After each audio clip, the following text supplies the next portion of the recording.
Cue Dave and Ryan in 3, 2, 1. It's Dave and Ryan's movie review. So we just spent the last segment talking about the movie Psycho because Psycho. it is celebrating its 65th anniversary in June.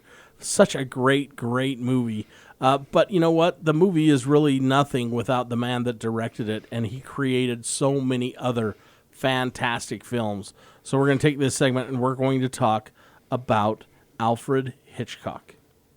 Amazing person. What a great vision. Great visionary, really. Oh, yeah. He was a perfectionist. And there is a movie out there, I believe it's got Anthony Hopkins in it. Yes. As Alfred Hitchcock. And the scene that you talked about in the shower with Janet Leigh and all that stuff. Yeah, it's in there. It's in there. And it really, he really did not like many actors at all. And he knew what he wanted, and he would do whatever he had to do to get it out of them. Yeah. And so I've got down over 40 films.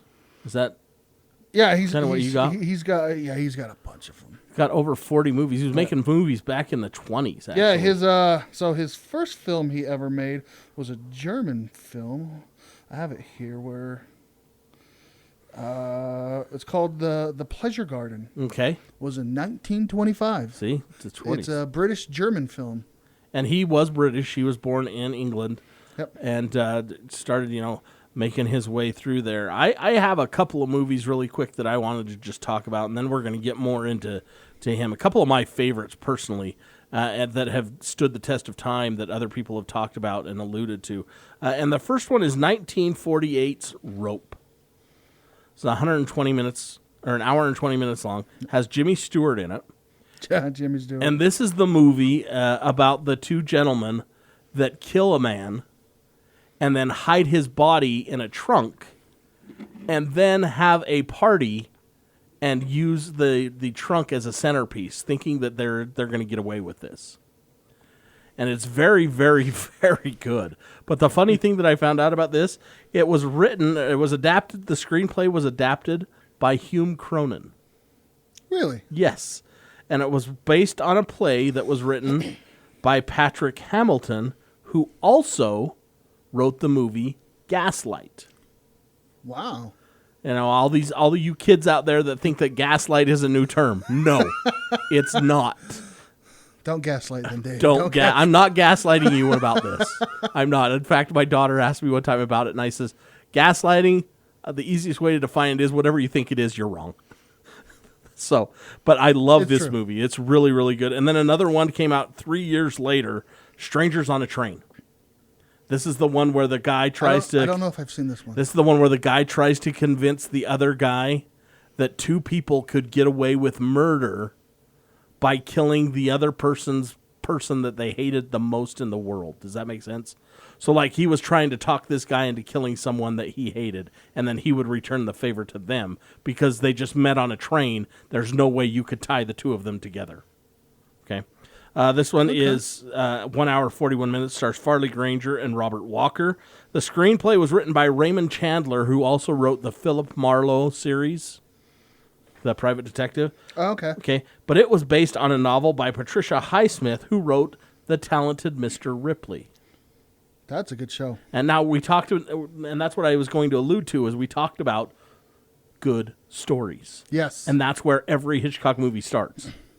Is with a good story. Yep. And what he added to it and what he brought to the table was far and away, just enhanced the story that he had found.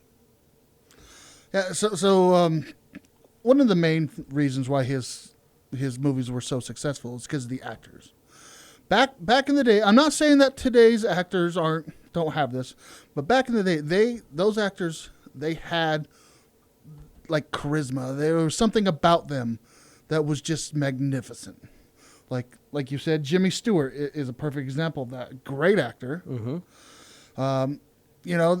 That's why you always hear people getting compared to the older actors. Oh, he's like a young Marlon Brando or like that. Because, those actors back then were so amazing. They demanded it on the screen. They had the talent. You had to. But, so I'm going to go in a little different direction. I'm going to talk more about Hitchcock's career and the person. So obviously, we both agree he's a master of suspense. We talked about that in the last segment and with your two films. So he invented a shot. There's actually a shot called the Hitchcock zoom. And we've talked about it before. I believe we have, yeah. The best example of this is in Jaws, when Brody's sitting on the beach and the shark eats the little kid, and the camera zooms into his face, but you see like the background and all that move. That's so if when you're dollying into someone or you're dollying out, the camera lens, it does the opposite effect. So if you're pushing into someone, the lens is going to zoom out. So that's why the scene around the subject stretches, which is weird. And the first time he used it was in Vertigo. Uh-huh. And honestly, so Vertigo I think there's the British film school. I don't know which one it is. They actually changed what they considered the best film of all time to Vertigo. Okay. Because originally, and most everyone thinks Citizen Kane. And Citizen Kane is an amazing film in its own, written and directed by Orson Welles. It was his very first film, but we're not talking about him right now. Who do you think would have won in a fight? Oh, that would be a cool celebrity death match. Right? Anyway. But continuing. I also coined the term MacGuffin. Okay, yeah. That's basically when something or someone shows up in the plot that's just kind of not fully explained. It kind of changes the plot and everything. Like they suddenly find the key to open a door, or someone just walks in and saves them or something, and not really explained. The term was used in Deadpool and Wolverine. Yes. The machine was the biggest MacGuffin he'd ever seen. Yep. Yes. Yep. So he also one of my favorite shows as a kid, and this was on Nick at Night again. I know we've talked a lot about Nick at Night stuff. He had Alfred Hitchcock. I always mess up his name. Hitchcock Presents. Yes. And that ran from 1955 to 1965, where he'd show like some little suspenseful short films, and he'd talk about different subjects and The Man from Rio. Yep, and he'd pull the tongue. Yeah. Remember The Man from Rio? Yes. Yes. So yeah, great show. But he actually started as a title card designer. So back in the day, like nowadays, you can throw up titles on a computer, like Adobe Premiere or Sony Vegas or whatever you want to use. You can digitally put those in. But back in the day, everything was on film, so you had to make little tiny cards that went over each film. Uh-huh. And so, that's a long, tedious job. And, hands got to cram because you're painting those little tiny things. And they all had to be the same. Right. So that's how we started. And then he got his first assistant directing job. Basically, he knew the filmmaker, and he begged him to allow him to do that. And that's kind of how we got into directing. I don't know if you know a lot about assistant director. The assistant director is basically the drill sergeant on a film set. He's the one who makes sure you're on time. He makes sure everything gets done. He is why the director's off in his little fantasy world trying to come up with shots and making sure things look good. He's the one who actually physically gets it done. He's the one that everybody hates while they can still love the director. Yes. Fun fact, he directed British's first talkie. Okay. Which is basically their first non-silent movie called Blackmail in 1929. Huh. Yep. And he was nominated for 46, I believe, was it? Yeah, 46 Academy Awards. He only won 5. He never won a Best Director. Yes, and which is shame. He was nominated for Best Director 5 different times. And he never won.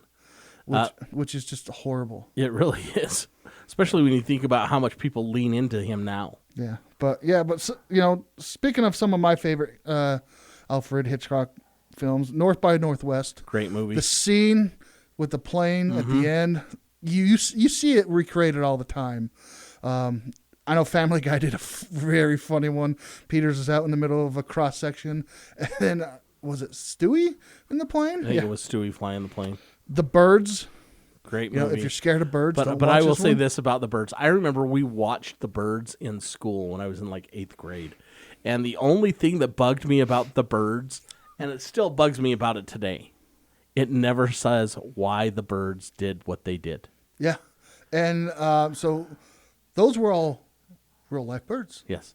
There was no CGI back then. The funny thing, in fact, my teacher, when we watched it, he stopped it and rewound it and watched it again when the birds are moving in tandem when they're riding in the car in the bird cage. They're like moving together. I'm like, okay, whatever, weird dude. Yeah. And then Vertigo, we talked about that. The first one to use a dissolving and info, we've talked about this before. The intro scene of that was the very first time they use basically like special effects on a graphic. And that Vertigo was a great movie, and Rear Window was a fantastic movie. And then obviously Psycho, we Right. talked about that last segment. Yeah, but honestly, if you're interested in film, watch any of his movies, watch any documentaries. I know making films are, it can be considered hard, but he makes it look so easy. He does. But the thing about it too is, and it explains a lot when you talk about the title card painter, because he has to have Frame that by amazing, frame. and he has to have that amazing attention to detail. Yep. And it shows in every one of his films. Yeah. It really does. So, once again, if you've never, dive in and enjoy what Alfred Hitchcock has given us, because it's an amazing body of work for a man that had a pretty big body anyway. I can say that because I'm rotund myself. Right? All right, when we come back, we'll jump into the world of John Wick as Ballerina gets ready to hit the screens next weekend on Dave and Ryan's Movie Review.